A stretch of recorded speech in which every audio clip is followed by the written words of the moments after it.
अस्सलाम वालेकुम एवरीवन, मैं हूं मोहम्मद तलहा। आप लोग देख रहे हैं तलहास फेस एकेडमी। सो बच्चों, आज की इस वीडियो के अंदर हम लोग यूनिट 17 जो कि हमारे सेकेंड ईयर फिज़िक्स का तीसरा चैप्टर है, सेकेंड लॉ ऑफ थर्मोडायनेमिक्स, इसकी हम एमसीक्यू सॉल्व करेंगे। तो चलिए शुरुआत करते हैं विद क्वेश्चन नंबर 1। एक फ्रिक्शनलेस हीट इंजन है, ठीक है, उसमें फ्रिक्शन नहीं है, कैन बी 100% एफिशिएंट, वो 100% एफिशिएंट हो सकता है। Only if it's exhaust temperature is, अगर उसका एग्जॉस्ट टेम्परेचर कितना हो जाए। ए में लिखा हुआ है 0 डिग्री सेंटीग्रेड, यानी कि एग्जॉस्ट का टेम्परेचर का 0 डिग्री सेंटीग्रेड हो जाए तो पॉसिबल है। Equal to its input temperature, तो 0 केल्विन या half of its input temperature. अब देखिए यहाँ पे जो हमारा की कॉन्सेप्ट अप्लाई हो रहा है ना, सबसे पहले तो हमें उसे याद रखना है कि यहाँ पर बात हो रही है एफिशिएंसी ऑफ हीट इंजन, जो कि एक्चुअली बराबर होता है 1 minus T2 divide by T1, और देन मल्टीप्लाई करते हैं उसको हम परसेंटेज में करने के लिए 100 से। जबकि व्हाट इज T1? T1 होता है टेम्परेचर ऑफ सोर्स और T2 होता है टेम्परेचर ऑफ एग्जॉस्ट। जो एग्जॉस्ट है उसका टेम्परेचर कितना है। अब सवाल यह है कि एग्जॉस्ट का टेम्परेचर 0 डिग्री सेंटीग्रेड के बराबर हो जाए। तो एक बात तो आप याद रखें, 0 डिग्री सेंटीग्रेड नहीं, क्योंकि हम यहाँ पर एब्सोल्यूट टेम्परेचर की बात करते हैं, केल्विन में कन्वर्ट करने की बात करते हैं, तो जीरो वाली बात तो बिल्कुल ही गलत हो गई। इसी तरीके से अगर हम दोनों टेम्परेचर्स को बराबर कर देते हैं, यानी कि अगर लेट से मैं T1 और T2 को बराबर कर देता हूँ और T से जाहिर कर देता हूँ, तो एफिशिएंसी का अगर फॉर्मूला पुट करूँगा वैल्यूज़, तो ये हो जाएगा 1 minus T divide by T, और मल्टीप्लाई में लिखा हुआ है 100। तो T से T हो गया कैंसिल, एफिशिएंसी आ जाएगी 1 माइनस 1 और multiply by 0, 1 minus 100 sorry.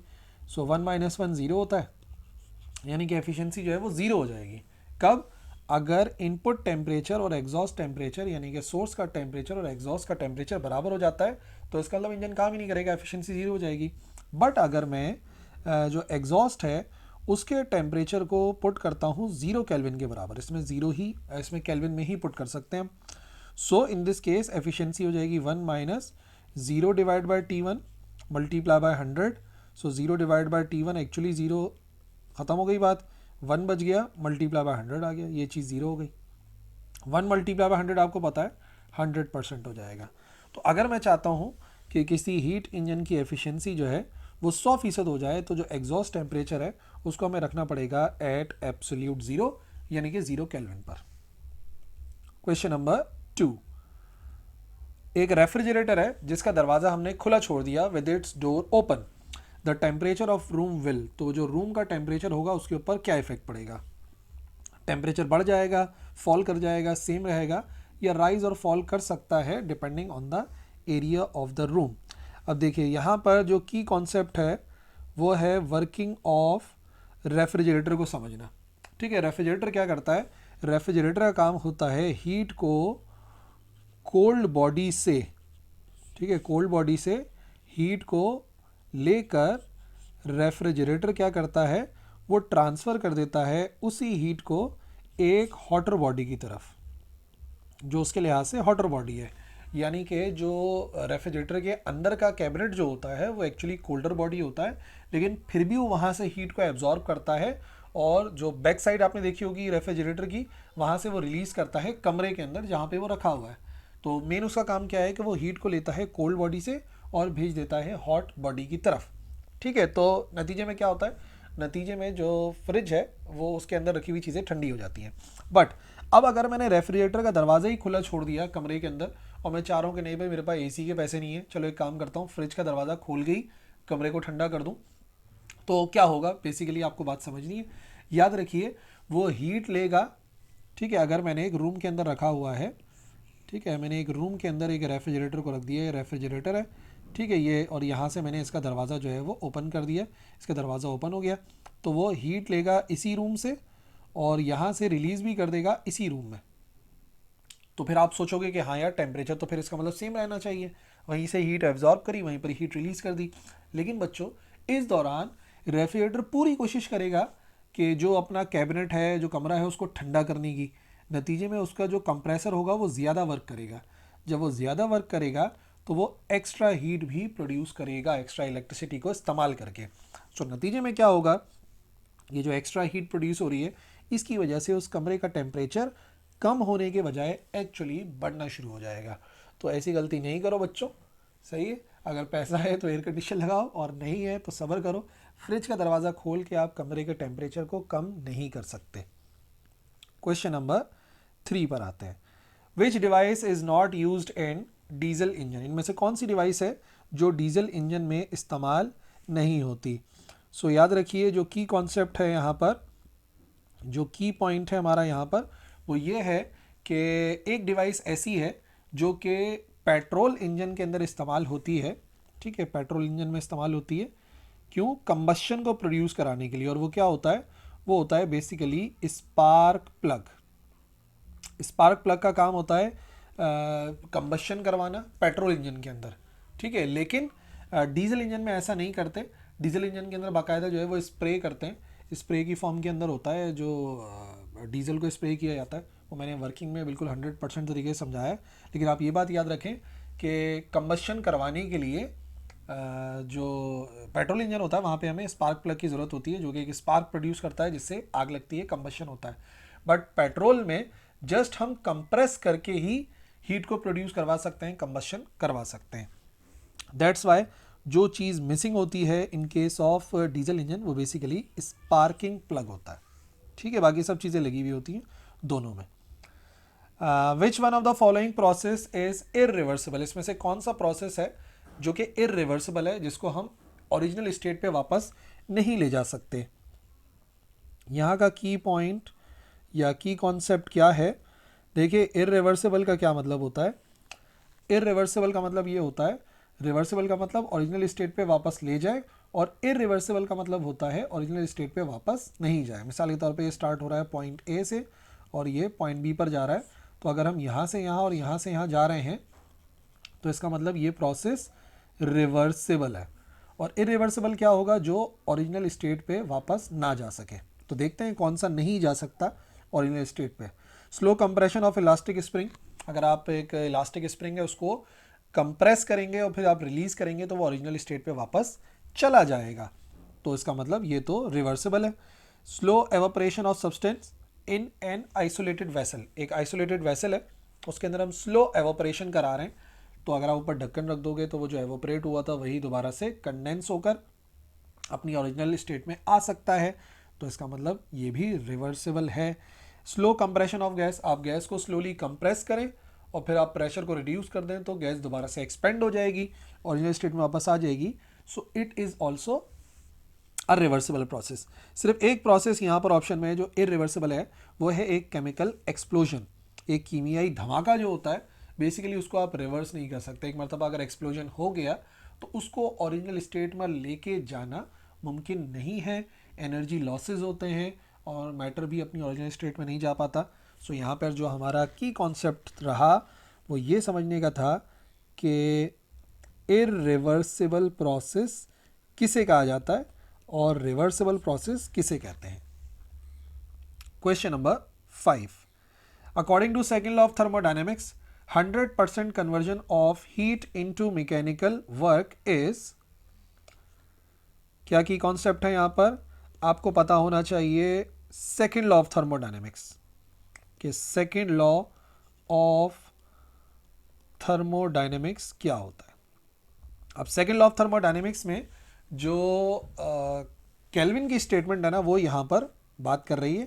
Kelvin की स्टेटमेंट के मुताबिक अगर आप हीट को कन्वर्ट करना चाहते हैं वर्क में, so it is impossible to convert heat into mechanical work. क्यों, क्या होता है भाई?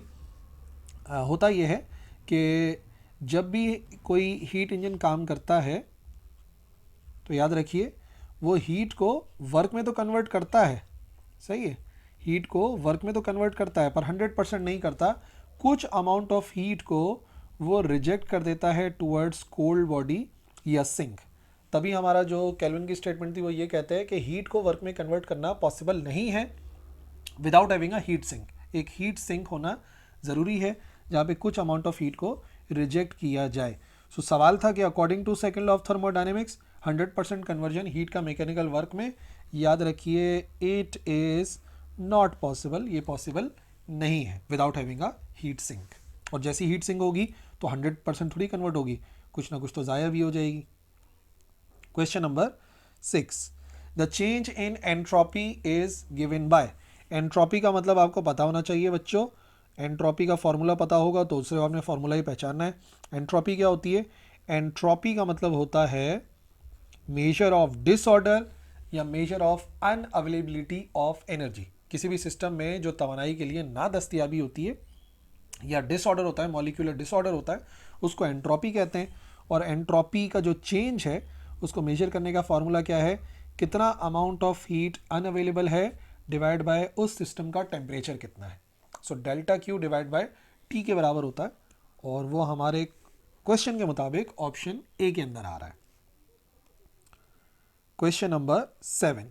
The net change in entropy as a system in a natural process is, कोई भी एक नेचुरल प्रोसेस हो रहा है, ठीक है, तो उसके अंदर हमें ये बताना है कि उसमें जो चेंज इन एंट्रोपी होता है वो क्या होता है। याद रखिए चेंज इन एंट्रोपी जो है ना, वो अगर आपने पढ़ा है second law of thermodynamics entropy वाला, तो किसी भी सिस्टम की एंट्रोपी या तो इंक्रीज होती है या तो सेम रहती है, डिक्रीज नहीं होती। ये बात आप याद रखिएगा। अगर तो प्रोसेस रिवर्सिबल है, ठीक है, अगर तो प्रोसेस रिवर्सिबल है तो अलग कंडीशन है, और अगर प्रोसेस इरिवर्सिबल है तो फिर प्रोसेस डिफरेंट है। अगर प्रोसेस 100% रिवर्सिबल है तो हम ये कहेंगे कि जो एंट्रोपी है वो सेम रहती है। सही है, अगर 100% प्रोसेस रिवर्सिबल है तो जो उस पूरे सिस्टम की मॉलिक्यूलर डिसऑर्डर होगा या अनअवेलेबिलिटी ऑफ एनर्जी होगी वो सेम रहती है। बट अगर प्रोसेस जो है वो इरिवर्सिबल है, यानी कि प्रोसेस जो है वो एक नेचुरल प्रोसेस है, कुछ भी वक्त के लिहाज से आगे बढ़ रहा है, टाइम एरो पे चल रहा है, तो नतीजे में जो एंट्रोपी है याद रखिए वो इंक्रीज हो जाती है। सो सवाल था net change in entropy as a system in a natural process. So that's why हम ये कहेंगे कि जो एंट्रोपी है वो इंक्रीज हो जाएगी, और इंक्रीज का मतलब जो चेंज आएगा वो पॉजिटिव होगा, चेंज पॉजिटिव होगा और एंट्रोपी जो है वो बढ़ेगी। ठीक है, और यहाँ पर एंट्रोपी चेंज कितना हो जाएगा? यहाँ पे 0 हो जाएगा। Question number 8.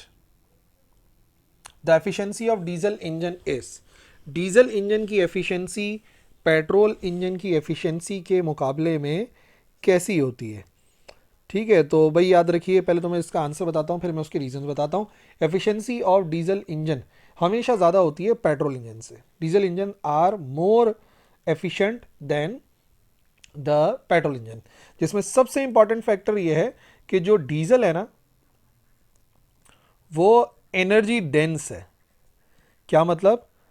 Same amount of petrol होगा और सेम अमाउंट ऑफ डीजल होगा ना, तो याद रखिएगा डीजल में ज़्यादा एनर्जी पाई जाएगी बिकॉज इट इज़ डेंसर। ठीक है, उसमें एनर्जी सेम अमाउंट है ना, अगर दोनों का पेट्रोल का इंजन का, तो डीजल जो है वो हमें ज़्यादा एनर्जी प्रोवाइड कर सकता है, तो नतीजे में जो एफिशिएंसी होगी वो भी ज़्यादा होगी। इसी तरीके से सेकंड पॉइंट हम ये समझ सकते हैं कि जो डीजल है ना इसके अंदर क्लीन या लीन बर्निंग होती है, यानी कि मुकम्मल तौर पे कंबशन हो जाता है, यानी कि पेट्रोल 100 जो पेट्रोल है वो 100% कंबशन नहीं कर पाता as compare to diesel. Diesel जो है वो ऑलमोस्ट जो है वो 100% बर्न हो जाता है और एनर्जी में कन्वर्ट हो जाता है। तो जाहिर सी बात है आपको क्लियरली नज़र आ रहा है कि जो डीजल है उसकी एफिशिएंसी पेट्रोल से ज़्यादा ही होगी। बट फिर आपके जहन में अगर ये सवाल आ रहा है कि ऐसा क्यों नहीं है कि हम डीजल के ही इंजन इस्तेमाल करते हैं, तो याद रखो बच्चों वो कॉस्टली होते हैं। पेट्रोल इंजन जब बनाया जाता है तो वो डीजल के लिहाज से कम खर्चे में बन जाता है, इस वजह से पेट्रोल इंजन को ज़्यादा इस्तेमाल किया जाता है as compare to diesel, but efficiency diesel की ज़्यादा है।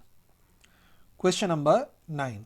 Second law of thermodynamics state करता है कि जो एनर्जी होती है वो कन्वर्ट नहीं हो सकती, एंट्रोपी डिक्रीज होती है टाइम के लिहाज से, हीट कोल्ड से हॉट की तरफ फ्लो करती है, या एंट्रोपी इंक्रीज होती है ओवर टाइम। तो फिर वही बात है, मैंने आपको बताया 3 तरीक़ों से second law of thermodynamics. Second law of thermodynamics की इंपॉर्टेंट बात यह है कि अगर आप उसको एंट्रोपी के टर्म्स में देखोगे तो वो सिंपली स्टेट करता है कि एंट्रोपी किसी भी सिस्टम की या तो कांस्टेंट रहती है या तो टाइम के लिहाज से इंक्रीज होती है, एंट्रोपी डिक्रीज नहीं होती। ठीक है ना, तो सेकेंड लॉ ऑफ थर्मोडायनामिक्स आपने याद रखना है, केल्विन की स्टेटमेंट, क्लॉसियस की, और ये एंट्रोपी वाली स्टेटमेंट कि the entropy of a system either remains constant और increases. Question number 10. The process violate second law of thermodynamics, इनमें से कौन सा प्रोसेस अगर हो जाता है तो वो वायलेट करता है हमारे सेकेंड लॉ ऑफ थर्मोडायनेमिक्स को? रेफ्रिजरेटर का कूल करना। अच्छा, जब रेफ्रिजरेटर कूल करता है ना, तो ए ऑप्शन में हीट कहाँ से कहाँ ट्रांसफ़र हो रही है? वो ट्रांसफ़र हो रही है कोल्ड से हॉट की तरफ, लेकिन विद यूज़ ऑफ इलेक्ट्रिसिटी। तो सेकेंड लॉ ऑफ थर्मोडायनेमिक्स कहता है कि हाँ, हीट को कोल्ड से हॉट की तरफ ट्रांसफ़र कर सकते हैं विद एक्सपेंडिचर ऑफ एनर्जी। तो ये बात तो सही है, ये वायलेट नहीं कर रहा। हीट इंजन का वर्क करना, हीट इंजन जब वर्क करता है तो वो हीट को लेता है हॉट बॉडी से, सही है, हॉट बॉडी से हीट एब्जॉर्ब करता है इंजन और कन्वर्ट कर देता है वर्क में। लेकिन उसके लिए क्या होता है, उसके लिए कुछ अमाउंट ऑफ हीट को वो कोल्ड बॉडी की तरफ रिजेक्ट भी कर देता है। तो सेकेंड लॉ ऑफ थर्मोडायनेमिक्स कहता है कि हाँ ठीक है, हीट को वर्क में कन्वर्ट कर सकते हैं अगर कुछ अमाउंट ऑफ हीट को रिजेक्ट किया जा सके। तो भाई ये भी बात सही है। गैस का मिक्स होना भी सेकेंड लॉ ऑफ थर्मोडायनेमिक्स पे काम कर रहा है, हीट हॉट से कोल्ड की तरफ चली जाएगी ऑटोमेटिकली। लेकिन जहाँ कहीं पे भी लिखा हुआ आपको नज़र आ रहा है कि हीट फ्लो कर रही है कोल्ड से हॉट की तरफ और ये नहीं बता रहे कि एक्सपेंडिचर ऑफ एनर्जी है, तो इसका मतलब ये सेकेंड लॉ ऑफ थर्मोडायनेमिक्स के मुताबिक पॉसिबल नहीं है। सही है ना? तो ये जो स्टेटमेंट है एक्चुअली ये वायलेट करती है हमारे सेकेंड लॉ ऑफ थर्मोडायनेमिक्स को। ठीक है जी। सो ये थे MCQs फ्रॉम चैप्टर नंबर 17 यानी कि second law of thermodynamics. I hope आपको समझ में आ गए होंगे। किसी भी कन्फ्यूजन की सूरत में आप ज़रूर लिखिए कमेंट सेक्शन में, मैं ज़रूर रिप्लाई करूँगा। That's all for this video. अल्लाह हाफिज़।